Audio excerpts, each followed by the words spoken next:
La session du Conseil des droits de l'homme se poursuit à Genève. Le groupe de soutien à l'intégrité territoriale du Royaume du Maroc a fait une déclaration à ce sujet. L'ambassadeur représentant permanent du Yémen à Genève, Ali Mohamed Saad Majouar, réitère la souveraineté pleine et entière du Maroc sur ses provinces sahariennes. Voici un extrait de sa déclaration.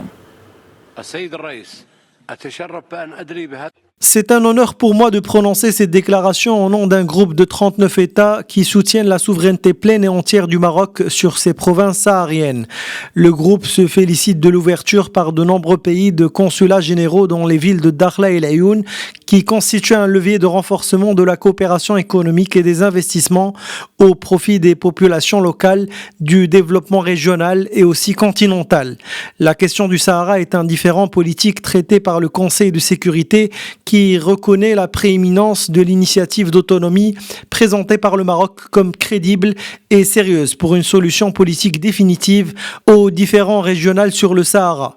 Ainsi, le groupe soutient les efforts visant à la relance du processus politique exclusivement onusien sur la base du format consacré lors des 2 tables rondes de Genève, conformément aux résolutions du Conseil de sécurité, notamment la dernière résolution 2756 du 31 octobre 2024, visant à parvenir à une solution politique réaliste, pragmatique, durable et qui repose sur le compromis à ce différend régional. La résolution de ce différend régional contribuera à concrétiser les aspirations légitimes des peuples africains et arabes en matière d'intégration et de développement, objectif que le Maroc continue de viser et pour lequel il déploie des efforts sincères et continus. Le Maroc s'est engagé depuis de nombreuses années dans une interaction constructive, volontaire et profonde avec le système des droits de l'homme des Nations Unies, en particulier le bureau de la haut-commissaire aux droits de l'homme pour la promotion et le respect des droits de l'homme sur l'ensemble de son territoire. Dans ses résolutions sur le différend du Sahara,